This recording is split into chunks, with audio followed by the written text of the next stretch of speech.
Panginoon, lumalapit po ako sa iyo sa sandaling ito. Hindi ko na po itinatago ang bigat ng aking puso. Pagod na po ako, Panginoon. May mga araw na tila wala na akong lakas. May mga sandaling hindi ko na alam ang susunod na hakbang. Ngayon, inaamin ko po sa iyo, hindi ko na kaya. Hindi ko na kayang magpanggap na malakas pa. Hindi ko na kayang umiti kahit sugatan ang loob. Hindi ko na kayang buhatin mag-isa ang lahat. Kaya ngayon, Panginoon, lumuhod ang aking puso sa iyo. Kung may bigat sa aking isipan, ikaw po ang nakakaalam. Kung may sugat sa aking damdamin, ikaw po ang nakakakita. Kung may luha akong hindi mailabas, ikaw po ang nakaririnig. Hindi ko na po ipagkakaila ang aking kahinaan. Hindi ko na po itatago ang aking pagod. Sa iyo ko po inaalay ang lahat ng aking dinadala. Sa iyo ko po inilalapag ang aking mga alalahanin. Sa iyo ko po ibinibigay ang aking takot. Sa iyo ko po isinusuko ang aking mga tanong. Panginoon, yakapin mo po ako sa sandaling ito. Balutin mo po ang aking puso ng iyong kapayapaan. Patahimikin mo po ang isip kong magulo. Pahupain mo po ang bagyong nasa loob ko. Kung ako man ay napanghihinaan ng loob, patawarin mo po ako. Kung ako man ay nawawala ng pag-asa, intindihin mo po ako. Ikaw po ang aking takbuhan kapag wala na akong lakas. Ikaw po ang aking kanlungan kapag ako'y sugatan. Ikaw po ang aking sandigan kapag ako'y nanghihina. Ngayong gabi o ngayong araw, inilalapit ko po ang aking sarili sa iyo. Hindi ko po hinihiling na mawala agad ang problema. Hindi ko po hinihiling na maging madali ang lahat. Ang hinihiling ko po ay lakas na magmula sa iyo. Ang hinihiling ko po ay kapayapaan na hindi kayang ibigay ng mundo. Turuan mo po akong huminga muli. Turuan mo po akong magtiwala kahit hindi malinaw ang bukas. Turuan mo po akong kumapit kahit nanginginig ang aking mga kamay. Kung ang aking pananampalataya ay mahina, palakasin mo po. Kung ang aking pag-asa ay nauupos, sindihan mo po muli. Kung ang aking puso ay sugatan, pagalingin mo po ito. Hindi ko na po kayang magpanggap sa iyo, Panginoon. Kilala mo po ako ng buo. Alam mo po ang aking mga laban na hindi nakikita ng iba. Alam mo po ang aking mga luha sa dilim. Alam mo po ang aking mga dasal na hindi mabubuo. Sa katahimikan ng sandaling ito, nakikinig po ako sa iyo. Sa katahimikan ng aking puso, hinihintay ko po ikaw. Kung wala po akong lakas magsalita, dinggin mo po ang aking katahimikan. Kung wala po akong salita, pakinggan mo po ang aking puso. Panginoon, huwag mo po akong iwan. Sa mga panahong ako'y nalulumbay, manatili ka po sa akin. Sa mga oras na ako'y nawawala, gabayan mo po ako. Kung ako man ay madapa, buhatin mo po ako. Kung ako man ay bumagsak, hawakan mo po ang aking kamay. Ayokong lumayo sa iyo kahit pagod na ako. Ayokong sumuko nang wala ka. Kaya ngayon, sa simpleng dasal na ito, narito po ako. Wasak man, pagod man, o luhaan, narito po ako. At kahit hindi ko na kaya, alam kong ikaw ay kaya. Ikaw ang Diyos na hindi napapagod. Ikaw ang Diyos na hindi sumusuko. Ikaw ang Diyos na tapat hanggang wakas. Kaya sa simula ng panalangin na ito, inilalapag ko po ang lahat. Ito pa lamang ang simula ng aking pagsuko sa iyo. Ito pa lamang ang unang hakbang ng aking paghilom. Manatili ka po sa akin habang nagpapatuloy ang dasal na ito. At sa susunod na bahagi, Panginoon, tuturuan mo po akong muling bumangon. Panginoon, salamat po dahil hindi mo ako iniwan. Sa gitna ng aking pagod, naramdaman ko ang iyong presensya. Kahit tahimik, alam kong ikaw ay naririto. Kahit hindi malinaw ang sagot, ramdam kong ako'y hawak mo. Ngayong patuloy akong nananalangin, dahan-dahan mo po akong pinapakalma. Unti-unti mong binabawasan ang bigat sa aking dibdib. Unti-unti mong pinapawi ang kaba sa aking puso. Hindi pa po nawawala ang problema, pero narito ka. Hindi pa po maayos ang lahat, pero may kapayapaan na. Salamat po sa iyong presensya na higit pa sa solusyon. Salamat po dahil ikaw ang pahinga ng aking kaluluwa. Kung minsan, Panginoon, nalilito pa rin ako. May mga tanong pa rin na bumabagabag sa isip ko. May mga paamba pa rin bumabalik. Pero ngayon, natututo akong hindi magmadali. Natututo akong maghintay sa iyong oras. Natututo akong magtiwala kahit walang kasiguruhan. Kung ang bukas ay hindi malinaw, ikaw po ang aking liwanag. Kung ang daan ay madilim, ikaw po ang aking ilawan. Kung ako man ay natatakot, ikaw po ang aking lakas ng loob. Panginoon, turuan mo po akong bitawan ang hindi ko kontrolado. Turuan mo po akong isuko ang mga bagay na lampas sa aking kakayahan. Turuan mo po akong manahimik kapag sobra na ang ingay sa loob ko. Sa bawat paghinga ko, ikaw po ang aking pahinga. Sa bawat pintig ng puso ko, ikaw po ang aking sandigan. Hindi ko na po kailangang buhatin mag-isa ang lahat. Hindi ko na po kailangang patunayan ang aking sarili. Hindi ko na po kailangang magpanggap na kaya ko pa. Sapat na po ang malaman na ikaw ang aking Diyos.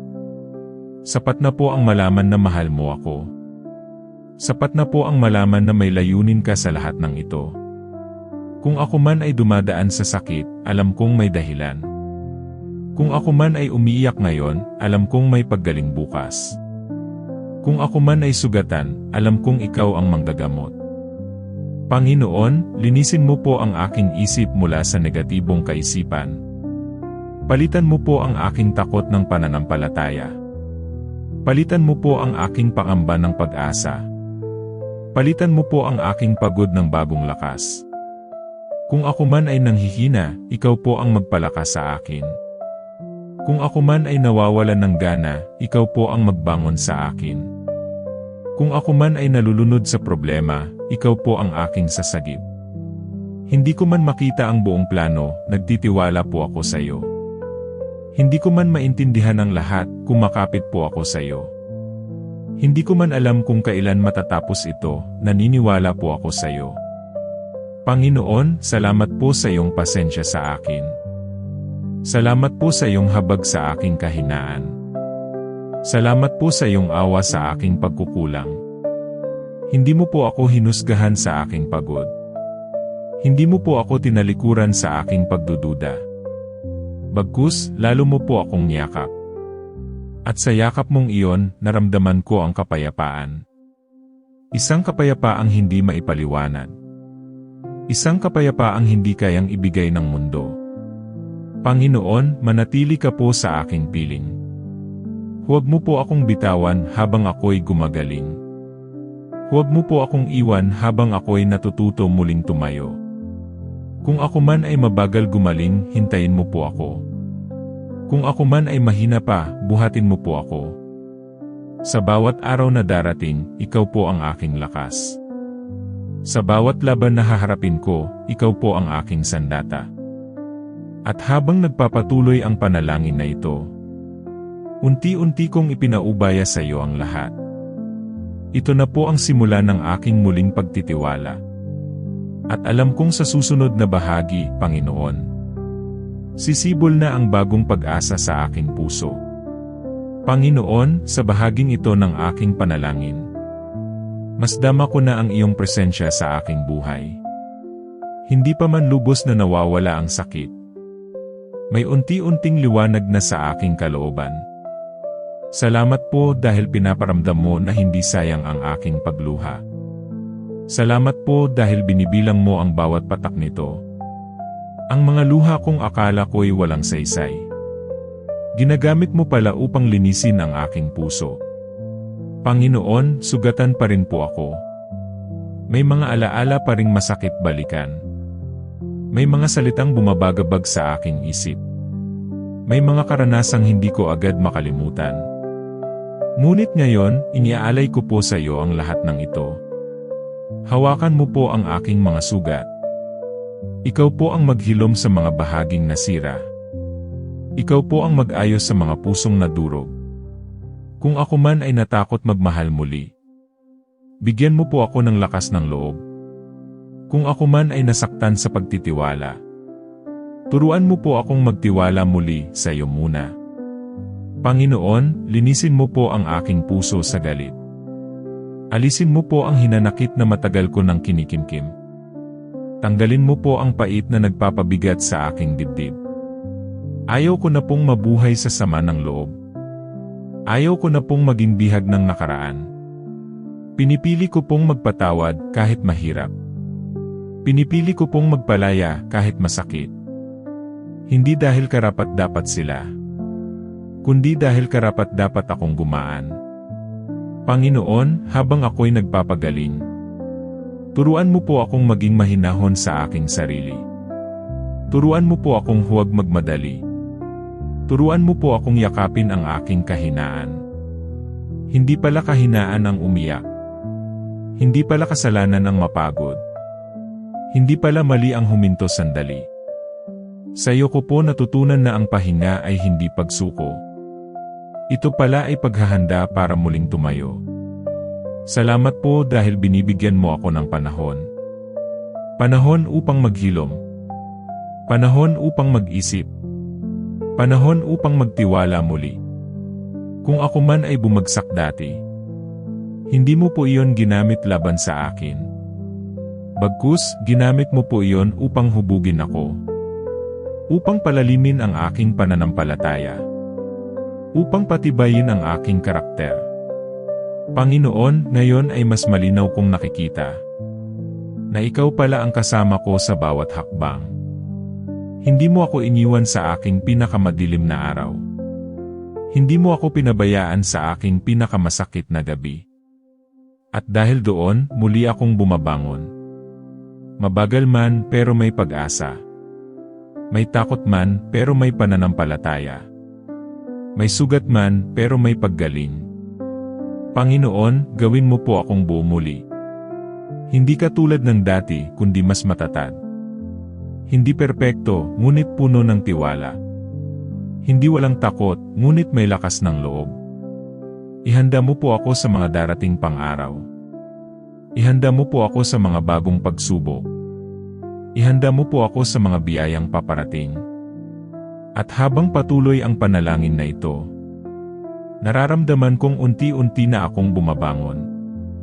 Unti-unti ko nang nararamdaman ang iyong kapayapaan. Unti-unti ko nang natatanggap na may dahilan ang lahat. At sa susunod na bahagi, Panginoon, handa na po akong ipagkatiwala sa iyo ang aking kinabukasan. Panginoon, sa puntong ito ng aking panalangin, mas malinaw ko nang nauunawaan ang kahulugan ng pagsuko. Hindi ito tanda ng kahinaan. Ito pala ay tanda ng lubos na pagtitiwala sa iyo. Kaya ngayon, buong puso kong inihahandog ang aking kinabukasan. Ang mga plano kong hindi natupad. Ang mga pangarap na nabitin. Ang mga landas na hindi ko tinahak. Isinusuko ko po ang lahat sa iyong mga kamay. Panginoon, ikaw po ang mas nakakaalam ng aking bukas. Ikaw po ang may hawak ng aking kapalaran. Kung saan mo man ako dalhin, doon po ako sasama. Kung saan mo man ako itigil, doon po ako maghihintay. Tanggalin mo po ang takot ko sa hindi tiyak. Alisin mo po ang kaba sa bawat desisyon. Palitan mo po ito ng kapanatagan. Palitan mo po ito ng matibay na pananampalataya. Kung ang daraanan ko ay hindi madali, bigyan mo po ako ng lakas upang magpatuloy. Kung ang daraanan ko ay puno ng hamon, bigyan mo po ako ng tapang upang harapin ito. Kung ako man ay madapa muli, tulungan mo po akong bumangon agad. Panginoon, hindi ko na po pipilitin ang sarili kong plano. Hindi ko na po ipagpipilitan ang gusto ko. Pinipili ko pong maghintay sa iyong tamang oras. Pinipili ko pong sundin ang iyong kalooban. Kung ang sagot mo man ay hindi pa, tutulungan mo po akong magtiis. Kung ang sagot mo man ay hindi, tulungan mo po akong tanggapin ito ng may kapayapaan. Kung ang sagot mo man ay Tulungan mo po akong maging mapagpakumbaba. Panginoon, ipagkaloob mo po sa akin ang karunungan. Karunungang makita ang iyong direksyon. Karunungang makinig sa iyong tinig. Karunungang piliin ka sa gitna ng ingay ng mundo. Ayokong maligaw sa sarili kong kagustuhan. Ayokong mapagod sa kakahabol ng hindi mo inilaan. Gusto ko pong lumakad ayon sa iyong gabay. Gusto ko pong mabuhay ayon sa iyong layunin. Kung ako man ay maghintay ng matagal, ikaw po ang aking lakas sa bawat araw. Kung ako man ay maglakbay ng mag-isa, ikaw po ang aking kasama sa bawat hakbang. Hindi ko na po kinatatakutan ang bukas. Dahil alam kong ikaw na ang nauuna roon. Hindi ko na po kinatatakutan ang pagbabago. Dahil alam kong ikaw ang Diyos ng bagong simula. Panginoon, gawin mo po akong handa. Handa sa anumang iyong ipagkaloob. Handa sa anumang iyong bawiin. Handa sa anumang iyong ituro. Kung may mga pintuang kailangang isara, isara mo po ito ng may kapayapaan sa aking puso. Kung may mga pintuang kailangang buksan, buksan mo po ito sa tamang oras. Turuan mo po akong huwag manghinayang sa nakaraan. Turuan mo po akong magtiwala sa kasalukuyan. Turuan mo po akong umasa sa hinaharap. Panginoon, sa iyo ko po inilalagak ang aking bukas. Ang aking pamilya. Ang aking mga pangarap. Ang aking buong pagkatao. At habang patuloy ang panalangin na ito, mas ramdam ko na ang iyong kapayapaan. Mas buo na ang aking loob. Mas tahimik na ang aking isip. At sa huling bahagi, Panginoon, handa na po akong tanggapin ang bagong simula na iyong inihanda. Panginoon, sa huling bahagi ng panalangin na ito, buong puso akong nagpapasalamat sa iyo. Salamat po dahil hindi mo ako iniwan. Salamat po dahil sinamahan mo ako sa bawat hakbang. Salamat po dahil kahit ako'y nanghina, ikaw ay nanatiling matatag para sa akin. Panginoon, salamat sa lakas na hindi ko inakalang mayroon pa ako. Salamat sa tapang na unti-unti mong ibinabalik. Salamat sa pag-asang muling sumisibol sa aking puso. Salamat sa kapayapaang hindi maipaliwanag ng mundo. Ngayon, Panginoon, pinipili kong maniwala muli. Pinipili kong umasa muli. Pinipili kong magmahal muli. Pinipili kong mabuhay muli. Hindi man malinaw ang lahat, sapat na sa akin na ikaw ang kasama ko. Hindi man madali ang daraanan, panatag ang loob ko dahil ikaw ang aking sandigan.